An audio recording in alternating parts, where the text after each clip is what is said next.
ఆయన ప్రతి మనిషికి ప్రతిఫలం ఇచ్చేవాడు. ప్రతి మనిషిని ఆయన చూచుచున్నాడు. ఈ సృష్టి ఆయనది.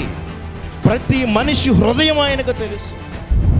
ఆయన ప్రతి మనిషిని ఎరిగినవాడు, వారి క్రియలను ఎరిగినవాడు, వారి అంతరంగములను ఎరిగినవాడు, వారి హృదయములను ఎరిగినవాడు. మనకు చెవులను ఇచ్చినవాడు, ఇదిగో మనకు చూచుటకు కళ్ళు ఇచ్చినవాడు. ఆయన చూడడా? గనుక మనం మాట్లాడే ప్రతి మాట ఆయన వింటున్నాడు. నీ జీవితం ఎలా ఉండాలని దేవుడు కోరుకుంటున్నాడో అలాగన దేవుడిని మార్చడానికి నీ హృదయమును పరిశోధిస్తాడు, పరిశీలన చేస్తాడు. నీకు తగిన బోధన ప్రభువు అనుగ్రహిస్తాడు. నీ హృదయం ఆయనకు అయిష్టంగా ఉన్నట్లయితే, నీలో కొన్ని బలహీనతలు ఉన్నట్లయితే ఆయన నిన్ను శిక్షించి మరి మార్చుకుంటాడు. అందుకే రాయబడి ఉన్నది, దేవుని చేత శిక్షింపబడిన నరుడు ధన్యుడు. దేవుడు నన్ను శిక్షించాడు అంటే నన్ను శాపగ్రస్తుడిగా చేయడానికి కాదు, నన్ను మార్చుకొని మరలా లేవనెత్తి ఒక వెలుగుగా ఉంచడానికి. దేవునికి నువ్వు కావాలి. ఈ దేహమునకు కలిగే స్వస్థత ద్వారాగా మనం పరలోకము వెళ్ళము, కానీ హృదయానికి కలిగే స్వస్థతను బట్టి పరలోకం పొందుకుంటాం. అందుకే ప్రాముఖ్యమైన సాక్ష్యం ఏంటో తెలుసా? శరీరానికి కలిగే స్వస్థత కన్నా, క్యాన్సర్, ఎయిడ్స్ నుండి పొందుకున్న స్వస్థతల కన్నా నా హృదయము, ఈ బలహీనత నుండి నేను స్వస్థత పొందుకున్నాను, విడుదల పొందుకున్నాను.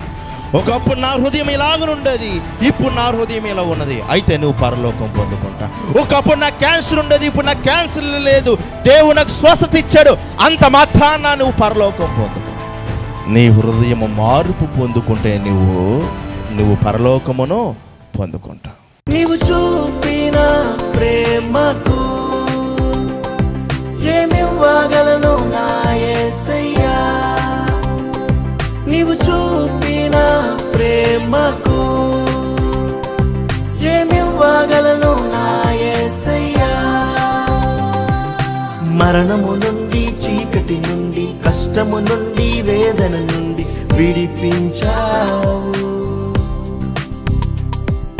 నీ త్యాగములకు నా వందనము, నన్ను ప్రేమించి నన్ను రక్షించి నా యేసయ్యా. ఇర్మియా గ్రంథము 12వ అధ్యాయము 10వ వచనం. Book of జెరమయా chapter 17 verse 10. ఒకని ప్రవర్తనను బట్టి వాని క్రియల ఫలము చొప్పున ప్రతికారము చేయుటకు యెహోవా అను నేను హృదయమును పరిశోధించువాడను, అంతరింద్రియములను పరీక్షించువాడను. దేవాది దేవుడు మాట్లాడుతున్న మాటలు. ఈ వాక్యములు మన హృదయములలో నాటుకుపోవడం మంచిది. కానీ కొన్ని వాక్యములు మన జీవితాలను సరిచేస్తాయి. దేవుడు మనల్ని చూచుచున్నవాడని మనకు తెలియజేస్తాయి. దేవుని నుండి ఏ నరుడైనా ఎక్కడికైనా పారిపోయి రహస్యంగా ఉండగలడా? ఎవడనో ఉండలేడు. దేవుడు మాట్లాడుచున్నాడు, ఒకని ప్రవర్తనను బట్టి వాని క్రియల ఫలము చొప్పున ప్రతికారము చేయుటకు. ఏంటండి ప్రతికారము చేయుటకు? యెహోవా అను నేను హృదయమును పరిశోధించువాడను, అంతరింద్రియములను పరీక్షించువాడను. మన క్రియలకు తగ్గ ప్రతి ఫలము మనము కలిగి ఉండడము న్యాయమా అన్యాయమా? చెప్పండి. ఒక తల్లిదండ్రులు ఉన్నారట, కూతురు అంటే బాగా ఇష్టం. Exams pass అవ్వడంలే. పాస్ అవ్వకపోతే నా కూతురు ఇంకా పాస్ అవ్వదు, ఎలాగైనా మంచి జీవితం ఇచ్చేయాలని చెప్పి అధికారుల దగ్గరికి వెళ్ళి, మీకు ఇంత డబ్బులు ఇస్తానండి, నా కూతురికి ఎలాగలాగా పాస్ అయ్యే విధంగా చేసేయండి అన్నారు. ఒక విధంగా చూస్తే ఇందులో మనకేం కనబడుతుంది? ఏ ప్రేమ అది? తండ్రి ప్రేమ. దేవుడు న్యాయపరంగా దీవించేవాడు. ఒకవేళ మన అజ్ఞానులం అయితే మనకి జ్ఞానం ఇచ్చి దీవిస్తాడు. మనము ఒకవేళ ఆ యొక్క బహుమానం మనం పొందుకోలేని స్థితిలో ఉంటే పొందుకునే సామర్థ్యమును ఇచ్చి మరి దీవిస్తాడు. అది తండ్రి ప్రేమ. దేవుడు న్యాయంగా దీవిస్తాడు. అన్యాయమైన దారిలో వెళ్ళి మనకు బహుమానములు ఇవ్వడు. ఈ లోక సంబంధమైన ప్రేమలో, ఈ లోక సంబంధమైన బహుమానాలు, ఈ లోక సంబంధమైన ఆశీర్వాదాలు వేరుగా ఉంటే దేవుని యొద్ద నుండి వచ్చే ఆశీర్వాదము న్యాయంగా ఉంటుంది. ఇప్పుడు మన క్రియల ప్రకారంగా మనం ప్రతిఫలము పొందుకోవచ్చా లేదా? దేవుని సన్నిధిలో ఉన్నప్పుడు ఎవరైనా చూస్తారంటే పరువు పోతుందని చెప్పి చాలా చక్కగా ఉంటాం. అదే ఎవరు చూడరంటే, సరే దేవుని బిడ్డలారా, ఒక నీ ప్రవర్తన ఎలా ఉంటుందో దేవునికి తెలుసు. ఒకరి జీవన విధానం ఎలా ఉంటుందో దేవునికి తెలుసు. వారానికి మనం ఎంత సమయము దేవుడితో గడుపుతాం? ఎంత సమయం గడుపుతాండి ప్రభు సన్నిధికి వచ్చి? నేను 24 గంటలు దేవుడితో సమయం గడుపుతున్నాను ఒక ఆవిడ అంటుంది. అమ్మ ఎలా గడుపుతున్నావమ్మా అంటే, పడుకున్నప్పుడు ప్రాణం చేసుకుంటూ, వంట చేసినప్పుడు ప్రాణం చేసుకుంటూ, ఏ పని ప్రాణం చేసుకున్నా, అంత చేసినా ఏది చేసినా ప్రాణం చేసుకుని, బట్టలు ఉడుకున్నప్పుడు ప్రాణం చేసుకుంటానంటే అన్నది. మరి బట్టలు ఉడుకున్నప్పుడు ప్రార్థన చేసేసుకున్నావు, వంట వండుకున్నప్పుడు ప్రార్థన చేసేసుకున్నావు, పడుకున్నప్పుడు ప్రార్థన చేసుకున్నావు, మరి చర్చికొచ్చి ప్రార్థన చేసుకోవడానికి ఏమైందామా అన్నాను ఒకసారి నేను. దానికి మాత్రం సమాధానము అంటే, పడుకున్నప్పుడు ప్రార్థన చేసుకునే అంత భక్తి ఉండగల స్త్రీ అయితే, వంట వండుకున్నప్పుడు ప్రార్థన చేసుకునే అంత భక్తి ఉండగల స్త్రీ అయితే, దేవుని సన్నిధికి వచ్చి ప్రార్థన చేసుకునే అంటే ఆసక్తి కానీ భక్తి కానీ ఉండదా ఆ స్త్రీలో? ఉంటుంది కదా. వారానికి మహా అయితే 2 గంటలు, గంటన్నర, అదేనా కొంచెం ఆలస్యం అవుతాం. ఆలస్యం వచ్చినప్పుడు కూడా చాలా దజ్జగా వస్తాం. ఆఫీస్ ఆలస్యంగా వెళ్ళినప్పుడు కంగారుతో వెళ్తాం. ఎందుకంటే అక్కడ ఉన్నవారు ఎవరైనా తిడతారని. లేకపోతే ఇప్పుడు ఏం చేస్తున్నారు, బయోమెట్రిక్ అని ఒకటి పెట్టారు. 1/2 అవర్ లేట్గా పడిందంటే ఆ రోజు అయిపోయింది. ఇంకా ఆ శాలరీ కట్ అయిపోద్ది. ఆ శాలరీ కట్ అయిపోద్దని మనం ఏం చేస్తామంటే వెళ్తాం. ఇక్కడికి వస్తే ఏ శాలరీ కట్టదు అనుకుంటాం. అదే అజ్ఞానం, అదే అవిశ్వాసం. అంటే దేవుడి అంటే నీకు విశ్వాసం ఉందా? నువ్వు తప్పు చేస్తే నేను శిక్షిస్తాడన్న విశ్వాసం నీకు ఉందా? తప్పు చేసిన దేవుడు శిక్షిస్తాడు. దేవుని బిడ్డలారా, మన హృదయంలో ఎరిగినవాడు, మన ఆలోచనలు ఎరిగినవాడు, మన ప్రవర్తన ఎరిగినవాడు. వారమునకు 2 గంటలు నువ్వు పని చేస్తే నీకు ఎంత డబ్బులు ఇవ్వచ్చు? ఎంత శాలరీ ఇవ్వచ్చు చెప్పండి? వారానికి 2 గంటలు పని చేస్తే ఎంత శాలరీ ఇవ్వచ్చు? మీరు సమాధానం చెప్పకపోవచ్చు. ఎందుకంటే శాలరీ ఏమి ఇస్తారండి? వారానికి 2 గంటలు, గంటన్నర పని చేస్తే మహా అయితే టిప్ ఇస్తారు 100 రూపాయలు. మరి వారానికి మహా అయితే గంటన్నర, 2 గంటలు ప్రభు సన్నిధిలో గడపడానికి ఎంతో నీకు కష్టమైపోతుందే. ఇప్పుడు ఎంత ప్రతిఫలం పొందుకోవాలో నీ ప్రవర్తన బట్టి నువ్వే చెప్పు. మన ప్రవర్తన తగ్గ ప్రతిఫలం మనం పొందుకోవాలా వద్దా? పొందుకోవాలి. ఈ భూమి ఆకాశమును సృజించినవాడు, నరులను సృజించినవాడు దేవాది దేవుడు. ఆయన ప్రతి మనిషికి ప్రతిఫలం ఇచ్చేవాడు. ప్రతి మనిషిని ఆయన చూచుచున్నాడు. ఈ సృష్టి ఆయనది. ప్రతి మనిషి హృదయం ఆయనకు తెలుసు. ఆయన ప్రతి మనిషిని ఎరిగినవాడు, వారి క్రియలను ఎరిగినవాడు, వారి అంతరంగములను ఎరిగినవాడు, వారి హృదయములను ఎరిగినవాడు. మనుషుల ముందు మనం ఎలాగైనా ఉండవచ్చేమో కానీ దేవుని బిడ్డలారా, దేవుడి ముందు మాత్రం మనము రహస్యంగా దాక్కునే పరిస్థితి, స్థలం మనకి ఏమీ లేదు. మనకు చెవులను ఇచ్చినవాడు వినుటకు, ఆయన వినడా? ఇదిగో మనకు చూచుటకు కళ్ళు ఇచ్చినవాడు ఆయన చూడడా? గనుక మనం మాట్లాడే ప్రతి మాట ఆయన వింటున్నాడు. ఇప్పుడు మిమ్మల్ని అందరినీ మీ పాస్టర్ గారు ఎటువంటి వారు చెప్పండి అంటే మీరేమంటారు? మీ పాస్టర్ గారు ఎటువంటి అంటే, మా పాస్టర్ గారు ఎంత మంచి, నిజంగా దేవుడిచ్చిన దైవజనుడు అండి అంటారు. ఇంటికి వెళ్ళిపోయిన తర్వాత ఇప్పుడు చెప్పవే అని పక్కింటి వాళ్ళు అన్నారు అనుకో, మరి అలాగే చెప్పాలి కదా అక్క. మరి లేకపోతే పాస్టర్ గారు ఎలా చూస్తారు? వచ్చేవారం నుంచి అమ్మో అతని కోపం బాబు వద్దురు బాబు, మనం అలాగే మాట్లాడాలి. నటించవచ్చు కానీ దేవుని నుండి మనం తప్పించుకోలేము. క్రైస్తవులు కలిగి ఉండవలసిన భయం ఇదే. భయభక్తులు అంటే ఏంటి? ఇదిగో నేను ఎక్కడ ఏమి మాట్లాడినా ఆ దేవాది దేవుడు వింటాడు. ఒక వ్యక్తి అలాగే దొంగతనం చేశాడు. మామూలుగా నేనేదో అన్నాను, మనం దొంగతనం చేయకూడదు కదండి అన్నాను. అంటే చేయకూడదు తెలుసు, నాకెందుకు చెప్తున్నారండి అన్నాడు. అంటే మరలా అవును కదండి, మరి నేను చెప్పింది కరెక్టే, దొంగతనం చేయకూడదు కదండి, మామూలుగా అంటున్నానండి అన్నాను. సరే పాస్టర్ గారు, నాకెందుకు చెప్తున్నారండి మీరు అన్నాడు. తన దృష్టిలో ఏంటి, తను దొంగతనం చేసినట్టు నాకు ఇంకా తెలియదు అనుకుంటున్నాడు. తెలుసంటే నాకు తెలుసయ్యా, నేను చూశాను, నాకు తెలిసిపోయిందంటే ఏమంటాడు? నన్ను క్షమించండి అయ్య గారు, తెలియక చేస్తాను, తప్పు అయిపోయింది అంటాడు. నాకు తెలియదని వాడు అనుకుంటున్నాడు కాబట్టి ఇప్పుడు ఎలా ప్రవర్తిస్తున్నాడంటే, అవునండి నాకు తెలిసిందే కదా అంటున్నాడు. మారుతాడా? దేవుడు మాట్లాడని అనుకుంటున్నాడా? అనుకోడు. దైవికమైన ప్రేరేపణతో, దేవుని ఆత్మ ప్రేరేపణతో దేవుడు సూటిగా నీతోనే మాట్లాడినప్పుడు నీ హృదయం మార్చుకోవాలి. ఒకవేళ నొచ్చుకుంటుందంటే అది సాతానుడి ఒక ఆలోచన. ఎందుకంటే నొచ్చుకుంటే నువ్వు మారవు, గ్రహించుకుంటే మారుతావు. దేవుడు నాతోనే మాట్లాడాడు అని నువ్వు గ్రహించినట్లయితే మారుతావు. దొంగతనం చేయకూడదు కదా అంటే మారలేదు, మారు ఉద్దేశం లేదు. దైవికమైన ప్రేరేపణతో దైవజనుడు ద్వారా దేవుడే ఆ మాటను పలికిస్తున్నాడు అనే విశ్వాసము తనలో లేదు. మరి దేవుడు ఉన్నాడని నమ్ముచున్నాడా? నమ్ముచున్నాడు. మరి ఉన్నాడని నమ్ముచున్నవాడు, మాట్లాడగలిగి నోరిచ్చినవాడు సేవకుని ద్వారాగా దేవుడిని పాపములను గద్దించడా?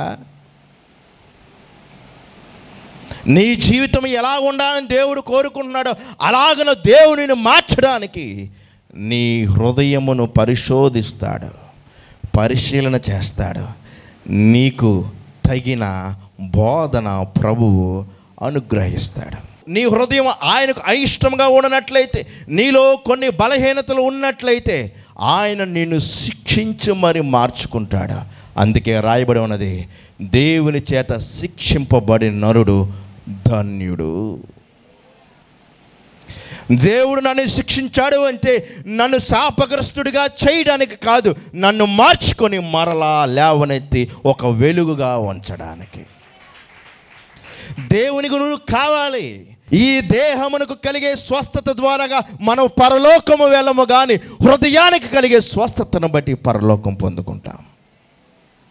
అందుకే ప్రాముఖ్యమైన సాక్ష్యం ఏంటో తెలుసా? శరీరానికి కలిగే స్వస్థత కన్నా, క్యాన్సర్, ఎయిడ్స్ నుండి పొందుకున్న స్వస్థతల కన్నా నా హృదయము, ఈ బలహీనత నుండి నేను స్వస్థత పొందుకున్నాను, విడుదల పొందుకున్నాను. ఒకప్పుడు నా హృదయం ఇలాగనుండేది, ఇప్పుడు నా హృదయం ఇలా ఉన్నది, అయితే నువ్వు పరలోకం పొందుకుంటా. ఒకప్పుడు నాకు క్యాన్సర్ ఉండేది, ఇప్పుడు నాకు క్యాన్సర్ లేదు, దేవుడు నాకు స్వస్థత ఇచ్చాడు, అంత మాత్రాన నువ్వు పరలోకం పొందుకో. నీ హృదయము మార్పు పొందుకుంటే నువ్వు పరలోకమును పొందుకుంటావు. దేవుని బిడ్డలారా, దేవుని యొక్క లేఖనముల నుండి వాక్యములను మనం ఇంకనూ చదువుకుందాము. కీర్తన 139 1, 2, 3, 4 వచనాలు చదువుదాం. యెహోవా, నీవు నన్ను పరిశోధించి తెలుసుకొని ఉన్నావు. నేను కూర్చుండుట, నేను లేచుట నీకు తెలియను. నా తలంపు పుట్టక మునిపే నీవు నా మనస్సు గ్రహించుచున్నావు. నా నడకను, నా పడకను నీవు పరిశీలన చేసి ఉన్నావు. నా చర్యలన్నిటినీ నీవు బాగుగా తెలుసుకొని ఉన్నావు. యెహోవా మాట నా నాలుకకు రాకమునిపే అది నీకు పూర్తిగా తెలిసి ఉన్నది. నాలుకలో నుండి మాట రాకమునిపే ఆ మాట ఏంటో ఎవరికి తెలిసేట? మన నడవడిక ఎవరికి తెలిసేట? మన ప్రవర్తన ఎవరికి తెలిసంట? అన్నీ తెలిసిన వాని యొద్దకు వెళ్ళి జీవితాన్ని అర్పించుకుంటే దానిని ఎలా బాగు చేయాలో ఆ దేవాదికి దేవుడికి తెలుసు. అన్నీ తెలిసిన వాని యొద్దకు వెళ్తేనే కరెక్ట్ రిపేర్ జరుగుతుంది. ఏమీ తెలియని వారి యొద్దకు మనం తీసుకెళ్ళకూడదు, రిపేర్ సరిగ్గా అవ్వదు. దేవుని బిడ్డలారా, నీ ఎడల దేవుడికి ఏ ఉద్దేశం ఉందో ఆ ఉద్దేశం నెరవేర్చబడాలంటే నీ హృదయం ఆయనకు అనుకూలంగా ఉండాలి. ఆ హృదయము దేవునికి అనుకూలంగా ఉండాలంటే ఆ హృదయమును బాగు చేయవాడు ఎవడో తెలుసునా? దేవుడు. ఒకవేళ నీకు ప్రార్థన జీవితము లేదా, ఒకవేళ నీలో కొన్ని బలహీనతలు బట్టి ఆత్మీయంగా ఎదగలేకపోతున్నావా, కొన్ని ఆటంకములు బట్టి నువ్వు వెనకడుగులు వేయుచున్నావా, ఏ విధమైన స్థితి ఉన్నా దేవుని వద్దకు వచ్చినట్లయితే దేవుడు దాన్ని ఏం చేస్తాడు? బాగు చేస్తాడు. దేవునికి స్తోత్రము, హల్లెలూయా. ప్రియమైన దేవుని బిడ్డలారా, ఉపవాస ప్రార్థనలు దేని కొరకు ఉంటారండి? దేనికి చేస్తారు ఉపవాసాలు? ఉద్యోగం లేకపోతే ఉద్యోగం, ఇంకా ఆరోగ్యం లేకపోతే ఆరోగ్యం, పెళ్ళి కాకపోతే పెళ్ళి, ఇంకా పిల్లలు కావాలంటే పిల్లలు, ఇంకా దేనికోసం, ఇంకా అనేకమైన విషయాలు ఉంటాయి. దేవుళ్ళు ఎదగడానికి, ఆత్మీయంగా ఉండడానికి నా బలహీనతలు నీకు ఆటంకంగా ఉన్నాయి. నా ప్రవర్తన, నా ఆలోచనలు, నా నడవడిక నీ ఉద్దేశములకు ఆటంకంగా ఉన్నాయి. నా బలహీనతలు తండ్రి నేను వేదన పరుస్తున్నాయి. ఈ విధమైన ప్రార్థన జీవితము చాలామందిలో తక్కువగా ఉంటుంది. దేవుడు అన్నాడు సమూయేలుతో, ఇదిగో మనుషులు పై రూపము లక్ష్య పెడతారు కానీ దేవుడు హృదయమును లక్ష్య పెట్టువాడు. హల్లెలూయా, హల్లెలూయా. దేవుడు హృదయమును లక్ష్య పెట్టువాడు. ఆఖరిగా సమూయేలు కూడా ఆ యొక్క వ్యక్తిని చూసి మంచి హైట్గా ఉన్నాడు, తెల్లగా ఉన్నాడు, రాజుగా ఉండుటకు రూపము బాగున్నది అని అనుకున్నాడు. కానీ దేవుడు మాట్లాడుచున్నాడు, దేవుడు పై రూపము లక్ష్య పెట్టువాడు కాడు. నల్లగా ఉంటే వారి హృదయం నల్లగా ఉన్నట్టు, తెల్లగా ఉంటే వారి హృదయం తెల్లగా ఉన్నట్టేమీ కాదు. లేకపోతే తెల్ల బట్టలు వేసుకుంటే వారి హృదయం ఏమి తెల్లగా ఉన్నట్టు కాదు, నల్ల బట్టలు వేసుకుంటే వారి హృదయం నల్లగా ఉన్నట్లు కాదు. దేవుని బిడ్డలారా, దేవుడు మన ప్రవర్తన చూచుచున్నాడు. మన క్రియలకు తగ్గ ఫలమిచ్చువాడు ఆయన. ఎందుకంటే న్యాయాధిపతి దేవుడు. నీ క్రియలకు తగ్గ ప్రతిఫలం నువ్వు పొందుకుంటావు. ఈ విశ్వాసం నీకు ఉండాలి. దేవుని ఎడల నువ్వు కనబరిచే ఆ భక్తిని బట్టి ఆ భక్తికి తగ్గ ప్రతిఫలం పొందుకుంటావు. దేవుని ఎడల నువ్వు కలిగి ఉన్న ఆ త్యాగమును బట్టి ఆ త్యాగమును బట్టి నువ్వు ప్రతిఫలం పొందుకుంటావు. దేవుని ఎడల నువ్వు కలిగి ఉన్న ఆ ఆసక్తిని బట్టి నువ్వు ప్రతిఫలం పొందుకుంటావు. దేవుని ఎడల నువ్వు ఏ విధమైన ప్రవర్తన కలిగి ఉంటావో ఆ ప్రవర్తన తగ్గ ప్రతిఫలము నీవు పొందుకుంటావు. ఒకవేళ దైవజనులకు తెలియకుండా ఏవేవో నువ్వు మాట్లాడేసుకున్నా ఆ మాటకు తగ్గ ప్రతిఫలం కూడా నువ్వు పొందుకుంటావు. ఎందుకంటే ఆ మాటలు ఎవరు విన్నారు? ఇంకా జాగ్రత్త పడాలి. దైవ సేవకుడు వినినా పర్లేదు కానీ దేవుడు మాత్రం వినకూడదు అనుకోవాలి. దేవుడు వింటేనే ఇంకా ప్రమాదము, ఇంకా దేవుడు చూస్తేనే ప్రమాదము. క్రియలకు తగ్గ ప్రతిఫలము దేవుడు అనుగ్రహించేవాడు. మన నడవడిక ఆయనకి తెలుసు. మన హృదయములో ఆ ఆలోచన పుట్టక మునిపే ఆ ఆలోచన ఏంటో ఆయనకి తెలుసు. ఏ సందర్భములో, ఏ స్థితిలో, ఏ మనిషితో ఎలాగన ప్రవర్తిస్తామో దేవుడికి తెలుసు. అందుకే దేవా నా చేయి పట్టుకొని నీవు నడిపించు అని అడగాలి. ఏమడగాలండి ప్రభువుని? అయ్యా నా చేయి పట్టుకొని నువ్వు నడిపించు, ఎందుకంటే నేను ఏంటో నీకు తెలుసు. చాలామంది భాగస్వామ్యులు కావాలనుకొని తెగదిగుతారు. అందరికీ నిజమైన భాగస్వామి ఎవరంటే దేవుడే. ఒకరిని బాగా అర్థం చేసుకోగలవాడు ఎవరో తెలుసా? దేవుడే. ఎందుకంటే ఆ హృదయం ఏంటో దేవునికి తప్ప ఇంకెవరికి తెలియదు కనుక. మన కోసము మనల్ని సృష్టించిన మనల్ని కనిన దేవునికి తప్ప ఇంకెవరికి తెలుసండి. కీర్తనలు 139:13 వచనం నుండి, నా అంతరింద్రియములను నీవే కలుగజేసితివి, నా తల్లి గర్భమందు నన్ను నిర్మించిన వాడవు నీవే. నీవు నన్ను కలుగజేసిన విధము చూడగా భయమును ఆశ్చర్యమును నాకు పుట్టుచున్నవి. అందును బట్టి నేను నీకు కృతజ్ఞతాస్తుతులు చెల్లించుచున్నాను. నీ కార్యములు ఆశ్చర్యములు ఈ సంగతి నాకు బాగుగా తెలిసి ఉన్నది. నేను రహస్యమందు పుట్టిన నాడు, భూమి యొక్క అగాధ స్థలంలో విచిత్రముగా నిర్మింపబడిన నాడు, నాకు కలిగిన ఎముకలు నీకు మరుగై ఉండలేదు. నేను పిండమునై ఉండగా నీ కనులు నన్ను చూచెను. నియమింపబడిన దినములలో ఒకటైనా కాక మునిపే నా దినములన్నీ నీ గ్రంథములో లిఖితములాయను. పిండమునై ఉండగా నీవు నన్ను చూచున్నావు. తల్లి గర్భములో నిర్మింపబడక మునిపే మనం ఏంటో ఆయనకు తెలుసు. ఆ గర్భములో పిండమునై ఉండగా నువ్వేంటో ఆయనకు తెలుసు. నిన్ను సృజించినవాడు ఆయన, నిన్ను చక్కగా నిర్మించినవాడు ఆయన. గనుక నీ కొరకు దేవునికి తప్ప ఎవరికి తెలియదు. నిన్ను ఆ దేవుడే అర్థం చేసుకోగలడు.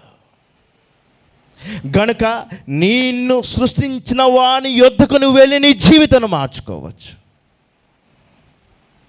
నిన్ను ఎవరైతే సృష్టించారో వారి యొద్దకు నువ్వు వెళ్తే వారు నీ జీవితాన్ని బాగు చేస్తారు. కొన్ని హృదయాలు, కొంతమంది ప్రవర్తన, కొంతమంది క్యారెక్టర్ ఎలా డెవలప్ అవుతుందంటే చిన్నప్పటి నుంచి వారు పెరిగిన వాతావరణం బట్టి, ఆ యొక్క మనుషులను బట్టి, ఆ పెరిగిన అట్మాస్ఫియర్ని బట్టి వారి హృదయం అన్నది కొంచెం అలాగన ఉంటుంది. అందుకే చక్కని ధన్యత మనకు ప్రభువు ఇచ్చారు. ప్రభువు సన్నిధిలో మనము ఎదగాలి. ఆ సమూయేలుని హన్నా ఏం చేసిందంటే ప్రభువు సన్నిధిలో విడిచిపెట్టింది. ప్రభువు సన్నిధిలో విడిచిపెట్టింది కాబట్టే గొప్ప ప్రవక్త అయ్యాడు. కప్పంట నీటిలోనే బ్రతికేస్తుంది, నేల మీద కూడా బ్రతికేస్తుంది అండి. చర్చిలోకి వచ్చి దేవుడి పాటలు పాడేస్తాం, బయటికి వెళ్ళి సినిమా పాటలు కూడా పాడేస్తారు. దేవుని బిడ్డలారా, ఆ సన్నిధిలో ఎదిగిన ఆ బాలుడు, ఇప్పుడు ఆ బాలుడు హృదయము, ప్రవర్తన, జీవన విధానం అంతా కూడా ఎలా ఉందంటే స్పిరిచువల్గా ఉంది. కారణము దేవుని సన్నిధిలో ఎదిగాడు. మనమందరం కూడా మన హృదయాలు దేవునికి అనుకూలంగా ఉండాలంటే వాక్యం ద్వారాగా మనం పోషింపబడాలి. వాక్యం ద్వారాగా మనం పోషింపబడినప్పుడు మన హృదయము దేవుడికి అనుకూలంగా మారుతుంది. ఆయన మాటను విశ్వాసమును బట్టి మనం అంగీకరించాలి. ఆయన మాటను విశ్వాసమును బట్టి అంగీకరించి మన జీవితంలో మార్చుకోవాలి. వాక్యం అనేది ఒక అద్దం లాంటిది. అద్దంలో నీ ముఖము చూసుకున్నప్పుడు ఎలాగైతే నీ లోపాలు కనబడతాయో, నీ లోపాలు కనబడడానికే నువ్వు చూసుకుంటావు. ఎందుకంటే సరి చేసుకోవడానికి వాక్యము కూడా అటువంటిదే. నీ హృదయము అందముగా మార్చబడాలి. దేవుని హృదయం అనే సౌందర్యమును చూచి ఆనందించాలనుకుంటున్నాడు.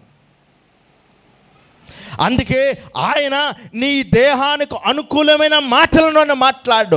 ఆయన ఆత్మయ్య ఉన్నాడు కనుక ఆత్మానుసారంగా నీతో మాట్లాడతాడు. ఆయనతో సహవాసం చేయాలంటే ఏ నరుడైనను దేవుని ఆత్మచే నింపబడి ఆయనతో సహవాసం చేయాలనుకున్న ప్రతి నరుడు ఆత్మీయ సహవాసమే చేయగలగాలి. ఎందుకంటే దేవుడు ఏమై ఉన్నాడు? ఆత్మయ్య ఉన్నాడు కనుక. ఇప్పుడు ఆత్మయ్య ఉన్న వాడితో సహవాసం చేయాలంటే మన హృదయము ఆత్మీయంగా ఉండాలి. దావీదును దేవుడు ఎన్నుకున్నాడు. దావీదు కొరకు దేవుడు ఏమని సాక్ష్యం ఇచ్చాడో ఒకసారి లేఖనముల నుండి మనం చూద్దాం. అపోస్తుల కార్యములు 13వ అధ్యాయం 22వ వచనము. Book of acts chapter 13 verse 22. తరువాత అతనిని తొలగించి దావీదును వారికి రాజుగా ఏర్పరచెను. మరియు ఆయన, నేను యెష్షయి కుమారుడైన దావీదును కనుగొంటిని. అతడు నా ఇష్టానుసారుడైన మనుష్యుడు, అతడు నా ఉద్దేశములన్నీ నెరవేర్చునని చెప్పి అతనిని గూర్చి సాక్ష్యమిచ్చాను. దేవుడు దావీదు యొక్క హృదయమును ఎరిగినవాడు, దావీదు యొక్క ప్రవర్తన ఎరిగినవాడు, దావీదు యొక్క జీవితమును చూచినవాడు. ప్రతి ఒక్కరి జీవితము దేవుడు ఎరిగినవాడే.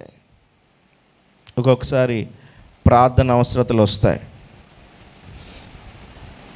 అయ్యారు, ఎందుకు దేవుడు ఇలా చేసాడో మాకు తెలియట్లేదండి, ఎలాగండి అలాగండి. మమ్మ ప్రార్థనకు వస్తున్నారా? ప్రార్థనకు వస్తానండి, ఆయనే దేవుడు చేయలేదు. దేవుని మీద ఏదో ఒక నిందలు వేసే విధముగా వారి ప్రవర్తన అన్నది ఉంటుంది. ప్రభు సన్నిధికి వచ్చారు, ఇప్పుడు చాలామంది వచ్చారు, వాక్యం వింటున్నారు, కానీ ఎంతమందిలో వాక్యం పనిచేస్తుంది?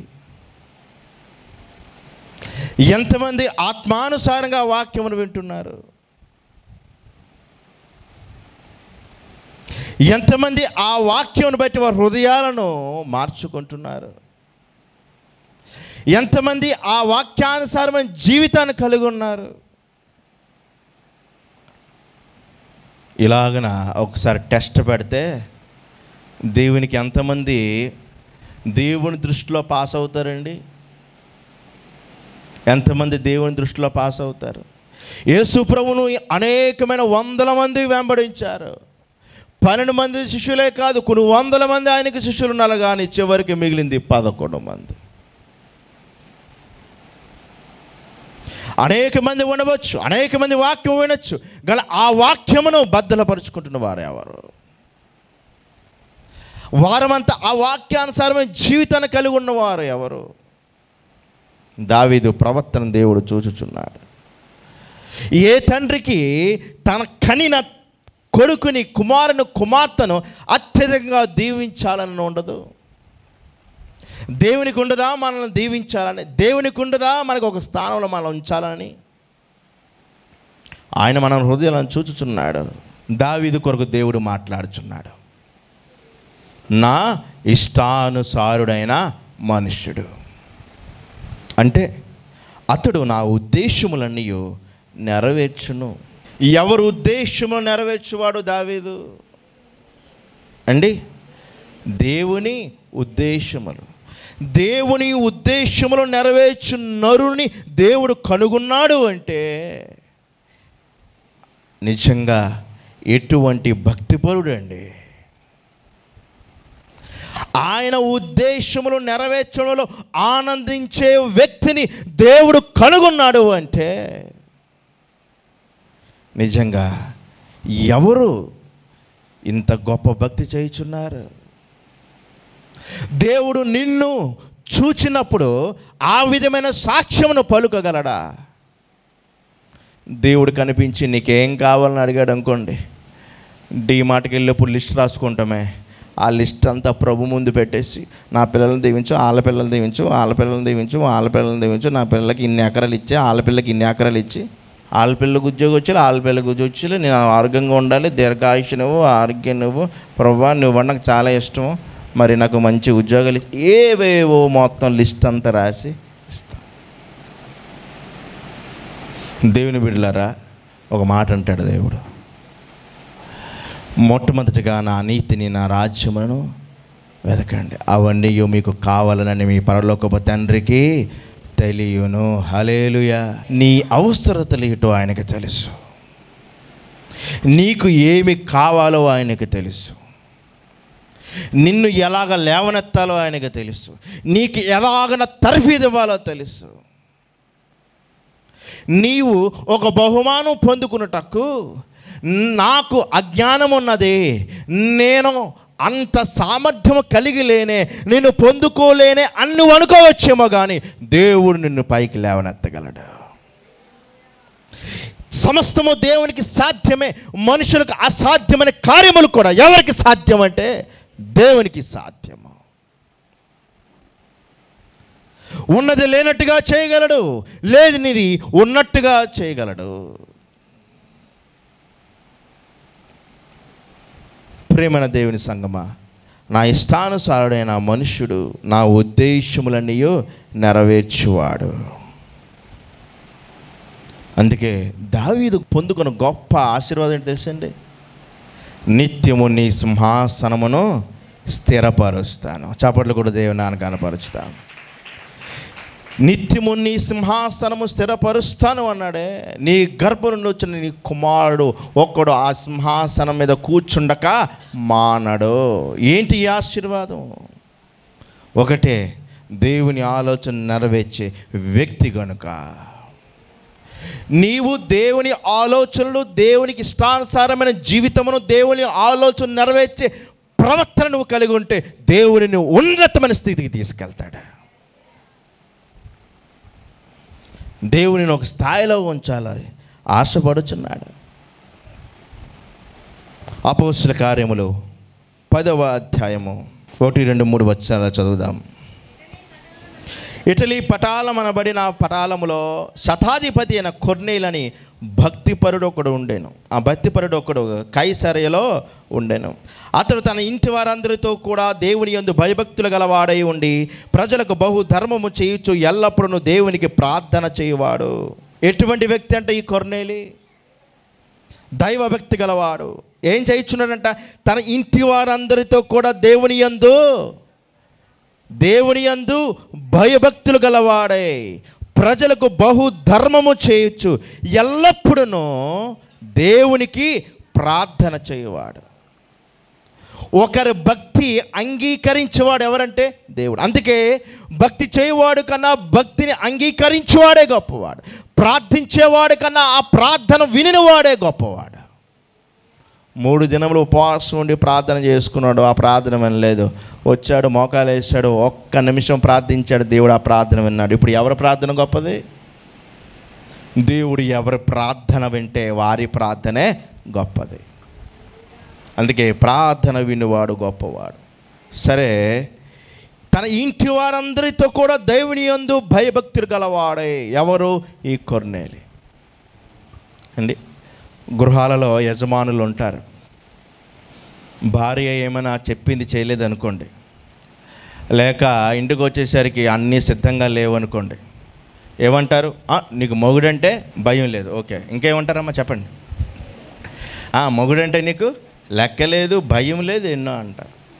ఇప్పుడు గుర్తు వచ్చేస్తుంది యజమానుడు, ఇంటికి యజమానుడు నేను, భర్త అని. కొర్నేలి గారు తన ఇంటి వారందరితో కూడా ఏం చేయించున్నాడట? భక్తి చేయించున్నాడు, ప్రార్థన చేయించున్నాడు. నిజంగా యజమానుడు మొట్టమొదటగా కలిగి ఉండవలసిన రెస్పాన్సిబిలిటీ ఏంటంటే కుటుంబాన్ని ఆత్మీయంగా నడిపించుకోవాలి. ఈ వ్యక్తి ఎలా ఉన్నాడంటే కొర్నేలి ఒక భయభక్తులు గల బ్రతుకును కలిగి ఉన్నాడు. దేవుని ఎడల ఈ ధర్మ కార్యములు, ఈ భక్తి ఎవరి యొద్దకు చేరినవంటే దేవుని యొద్దకు చేరినవి. ఆ ప్రవర్తన, ఆ భక్తి, ఆ హృదయమును దేవుడు అంగీకరించాడు కాబట్టి దూతను పంపించాడు. ఏమన్నాడు? చదువుదాం చూడండి, 5వ వచనం. నీవు యుప్పేక మనుషులను పంపి పేతురు అన్న మారు పేరు గల సీమోనును పిలిపించుము. ఎందుకు దేవుడు పిలిపించమన్నాడు? ఇప్పుడు వారి కలిగి ఉన్న భక్తికి ప్రతిఫలం పొందుకోవాలి. కొర్నేలి కలిగి ఉన్న ఆ ప్రవర్తనకు ప్రతిఫలము పొందుకోవాలి. అయితే దేవుడిచ్చే ప్రతిఫలమే గొప్పది, దేవుడిచ్చే బహుమానమే గొప్పది. ఇదిగో, ప్రార్థించిన దానికన్నా దేవుడు ఎక్కువ ప్రతిఫలమే ఇస్తాడు. ఎందుకంటే నీ ప్రార్థన కన్నా దేవుని ప్రేమే గొప్పది, నీ భక్తి కన్నా దేవుని బహుమానమే గొప్పది. అందుకనే దేవుడు ఆ ప్రార్థనలు అంగీకరించాడు, ఆ బహుమానాలను అంగీకరించాడు, ఆ ప్రవర్తన అంగీకరించాడు, ఆ భక్తిని అంగీకరించాడు కాబట్టి వారిలో ఉన్న వారందరినీ రక్షించాలనుకున్నాడు. అలాగనే రక్షించడమే కాకుండా వారికి దేవుడు ఒక వరం ఇవ్వాలనుకున్నాడు. అది పరిశుద్ధాత్మ వరము. ఆ పేతురు ఆ కొర్నేలి ఇంటికి వెళ్ళి బోధించుచుండగా వారు పరిశుద్ధాత్మను పొందుకున్నారట. ఇప్పుడు బాప్తిస్మ కోసము పేతురు ఆ గృహంలో ఉన్న వారికి బోధించాడట. హల్లెలూయా, హల్లెలూయా. ప్రియమైన వాళ్ళారా, దేవుడు మొట్టమొదటగా నిన్ను దీవించాలనుకుంటుంది ఆధ్యాత్మికమైన జీవితం విషయంలో. ఈ రోజున మనందరం దేవుడు రక్షించుకున్నాడు, దేవుని ఆత్మతో నింపాడు. ఎందుకంటే దేవుని ప్రేమ ఎంతో గొప్పది. దావీదు అంటాడు, దేవుడా నన్ను పరిశీలించుము, నన్ను పరిశోధించుము. ఇందాక కీర్తనలు చదువుకున్నా. నేను వ్యభిచారులతో, వేషధారులతో సాంగత్యము చేయను. ఎందుకంటే నేను నీకు అనుకూలంగా ఉండాలని ఆశపడుచున్నాను.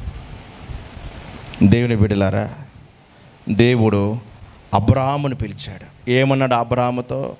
ఆదికాండము 12వ అధ్యాయము 1 నుంచి చదవండి. యెహోవా నీవు లేచి నీ దేశము నుండి, నీ బంధువుల యొద్ద నుండి, నీ తండ్రి ఇంటి నుండి బయలుదేరి నేను నీకు చూపించు దేశమునకు వెళ్ళుము. నిన్ను గొప్ప జనముగా చేసి నిన్ను ఆశీర్వదించి నీ నామమును గొప్ప చేయుదును. నీవు ఆశీర్వాదముగా ఉందువు. నిన్ను ఆశీర్వదించు వారిని ఆశీర్వదించేదను, నిన్ను దూషించు వారిని శపించేదను. భూమి యొక్క సమస్త వంశములు నీ యందు ఆశీర్వదింపబడునని అబ్రాముతో అనగా, అబ్రహాముకు దేవుడు వాగ్దానములు ఇచ్చాడు. ఒకవేళ అబ్రహాము దేవుని యొక్క మాటలు వినని వాడు అనుకో, వాగ్దానమును పొందుకోగలడా? పొందుకోలేడు. నేను నీకు చూపించు దేశమునకు వెళ్ళు అన్నాడు. ఏమన్నాడు అబ్రహాముతో దేవుడు? నిన్ను గొప్ప జనముగా చేసి నిన్ను ఆశీర్వదించి నిన్ను గొప్ప చేయుదును. ఇదిగో నిన్ను గొప్ప జనముగా చేసేద్దును అన్నాడు. అప్పుడు అబ్రహాము వయసు ఎంత అండి? అబ్రహాము వయసు ఎంత అండి? ఒక యవనస్తుడిని పిలిచి వాగ్దానాలు ఇవ్వాలి. ఇటువంటి వాగ్దానాలు ఏమని? నీకు మంచి సంతానం ఇస్తాను, నేను గొప్పవాణ్ణి చేస్తానని. 75 సంవత్సరాలు ఎవరికి? అబ్రహాముకు. అప్పుడు దేవుడు మాట్లాడాడు, అబ్రహామా నేను నీకు చూపించే దేశమునకు వెళ్ళుము, నిన్ను గొప్ప జనముగా చేసేదను. అబ్రహాము దేవుడు మాట విన్నాడు, వెళ్ళాడు. ఒకానొక సమయంలో అబ్రహాము ప్రార్థిస్తాడు, నువ్వు నాకు ఏమి ఇచ్చిననేమి, నేను సంతానము లేని వాడని అయిపోతున్నాను అన్నాడు. అంటే అబ్రహాముకి ఏం కావాలి? సంతానం కావాలి. ఒకే ఒక లోటు కలిగి ఉన్నాడు. ఏంటది? సంతానము. ఇప్పుడు దేవుడు ఆ సంతానమును అనుగ్రహించాడు. నీకు ఒక్కడే ఉన్న నీ కుమారుని అనగా నీవు ప్రేమించి ఇస్సాకును తీసుకుని మోరియా దేశమునకు వెళ్ళి అక్కడ నేను నీతో చెప్పబోవు పర్వతములలో ఒక దాని మీద దహన బలిగా అతన్ని నర్పించుమని చెప్పాను. ఎవరికితో? అబ్రహాముతో. ఎవరు? దేవుడు. ఎవరు కావాలని అనుకున్నాడు? ఏమి ఆశించాడు? ఏ ఆశీర్వాదం కావాలని కన్నీటితో ఉన్నాడో, వేదనతో ఉన్నాడో, ఆ ఆశీర్వాదం పొందుకున్న తర్వాత ఇప్పుడు దేవుడు అన్నాడు, నేను నీకు ఇచ్చానే ఆశీర్వాదం, నువ్వు కావాలనుకున్నవే ఆశీర్వాదం, అది నాకు బలిగా ఇవ్వు. పరీక్షింపబడ్డా లేదా? పరిశోధింపబడ్డా లేదా? పరీక్షింపబడ్డా లేదా? పరీక్షింపబడ్డాడు. అబ్రహాము యొక్క దీవెనలు నాకు ఇవ్వు అంటాము, కానీ అబ్రహాము లాంటి విశ్వాసము నాకు అనుగ్రహించు, అబ్రహాము లాంటి నిరీక్షణ నాకు అనుగ్రహించు అని అడగా. ఒక ప్రశ్న, అబ్రహాముకు అనుగ్రహింపబడిన ఆశీర్వాదమును ఎక్కువ ప్రేమించాడా, దేవుని ఆజ్ఞను ఎక్కువ ప్రేమించాడా? దేనిని ఎక్కువ ప్రేమించాడు? దేవునికి ఇచ్చే బహుమానమును ఎక్కువ ప్రేమిస్తావా, దేవుని ఆజ్ఞను ప్రేమిస్తావా? దేవుని మాటలను ప్రేమిస్తావా, దేవుని వాక్యమును ప్రేమిస్తావా, దేవుని సన్నిధిని ప్రేమిస్తావా, లేక ఈ ధనమును ప్రేమిస్తావా, ఉద్యోగమును ప్రేమిస్తావా, ఈ పనులను ప్రేమిస్తావా? ఎవరిని ప్రేమిస్తావు? నువ్వు ఇంతవరకు ఎవరైతే కావాలనుకున్నావో వారు నీకు అనుగ్రహింపబడిన తర్వాత ఇప్పుడు ఎవరిని ప్రేమించుచున్నావు? ఇంతవరకు ఏ ఆశీర్వాదం అయితే, ఏ బహుమానం అయితే నువ్వు కావాలనుకున్నావో అది పొందుకున్న తర్వాత ఇప్పుడు ఎవరిని ప్రేమించుచున్నావు? ఉద్యోగం లేకపోతే ఉదయాన్నే 7 గంటలకు వచ్చి మందిరానికి వచ్చి పరిచర్య చేస్తారు. అది ఉద్యోగం వస్తే రావడం లేదు. ఏమ్మా రావడం లేదంటే ఏమంటున్నారు? ఉద్యోగం. అంటే ఇప్పుడు నువ్వు ప్రభు సన్నిధికి రావాలంటే ఏం చేయాలి? నీకు దీవించబడిన తర్వాత దేవుడికి దూరం అవుతాం, దేవుడి దగ్గర అవుతాం, దేవుడు తెలుసు. ఒక బహుమానం పొందుకున్న తర్వాత దేవుడి దగ్గర అవుతాం, దేవుడు దూరం అవుతాం, దేవుడు తెలుసు. మన అవసరాలు దేవుడికి తెలీదా? నీకే సమస్య వచ్చినా ముందు దేవుని సన్నిధిని ఆశ్రయించడం నేర్చుకోవాలి. అబ్రహాము దేవుని ఆజ్ఞని ఎక్కువగా ప్రేమించాడు, పరిశోధించాడు. దేవుడు మనల్ని కూడా పరీక్షించి పరిశోధించి దీవిస్తాడు. గనుక ప్రభువా, ఎక్కడ నేను ఓడిపోతానో, ఎక్కడ నేను విఫలమైపోతానో నా హృదయమును పరీక్షించే దేవుడు నీవే గనుక నన్ను ప్రభువా నీవే నడిపించు అనే దేవుని మనము అడగాలి. పేతురు ఎటువంటి వాడో దేవునికి తెలుసు. పేతురులో ఆ యొక్క సందర్భాలలో దురాత్మ ప్రేరేపణ ఉన్నదని కూడా దేవునికి తెలుసు. అయితే ఎప్పుడైతే పేతురు దేవుని ఆత్మతో నింపబడ్డాడో ఇప్పుడు అలాగన లేడు. ప్రియమైన వాళ్ళారా, చూడండి, మనం ఎన్నుకొనబడిన వారమే. మనల్ని దీవించడానికే, రాబో దినంలో దేవుడు మనల్ని దీవించడానికి, ఆశీర్వదించడానికే ఇప్పుడే దేవుడు మనల్ని ఈ వాక్యాల ద్వారా సిద్ధపరుస్తున్నాడు. ఈ వాక్యం ద్వారా నిన్ను సిద్ధపరుస్తున్నాడు. ఎందుకు అంటే దేవుడు నీకు ఉన్నతమైన ఆశీర్వాదమును ఇచ్చుటకు నిన్ను నడిపిస్తున్నాడు.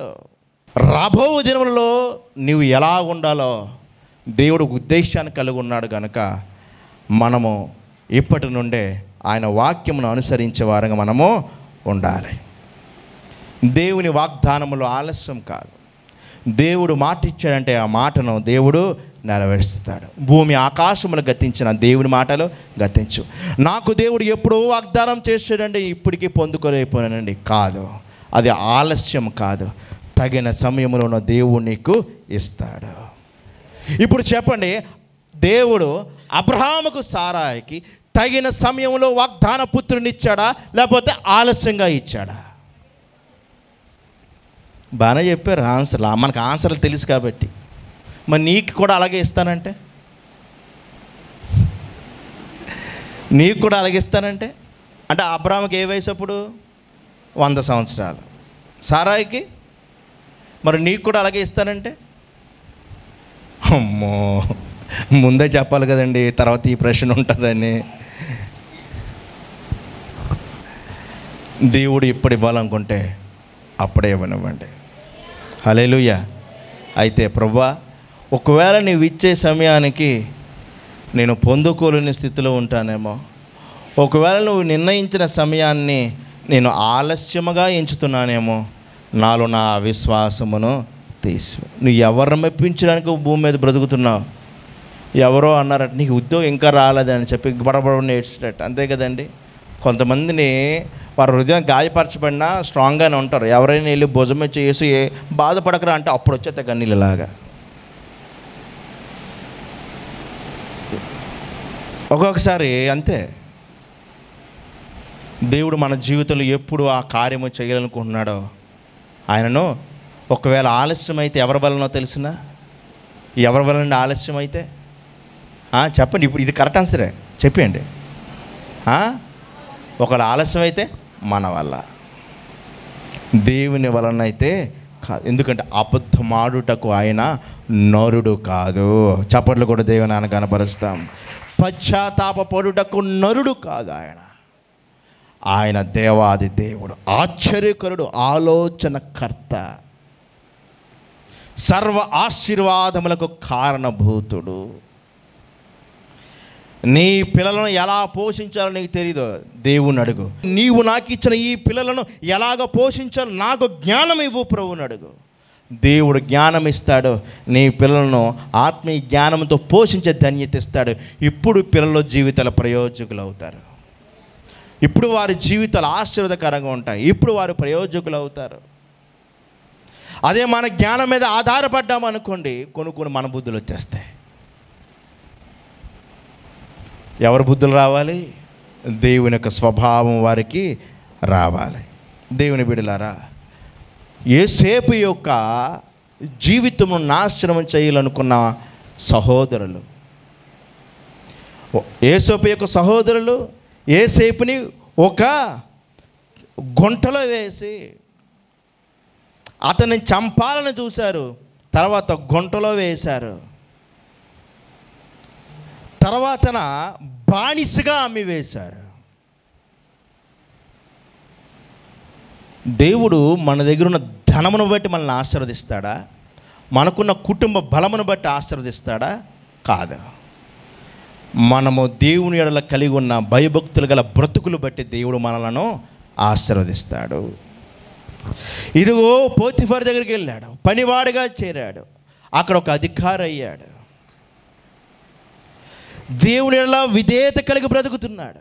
ఆ విధేయతను, ఆ భక్తిని దేవుడు అంగీకరించాడు. తన జీవితంలో దేవుడు అంగీకరించాడు. తన జీవితంలో ఒక బహుమానం పొందుకోవాలి, ఒక స్థాయికి వెళ్ళాలి. ఆ స్థాయికి తను వెళ్ళాలి, ఆ బహుమానం తను పొందుకోవాలంటే కొన్ని శ్రమలు యోసేపు ఎదుర్కోవాలి. ఆ శ్రమల ద్వారాగా ఆ వ్యక్తి ఇంకా భక్తిలో పడిపోడు, భక్తిలో ఎదుగుతాడు. కొన్ని శ్రమలు మనలను విశ్వాసములో బలపరుస్తాయి. కొన్ని శ్రమలు మనలను ప్రార్థన జీవితంలో బలపరుస్తాయి. కొన్ని శ్రమలు మనలను దేవునికి దగ్గరగా చేరుస్తాయి.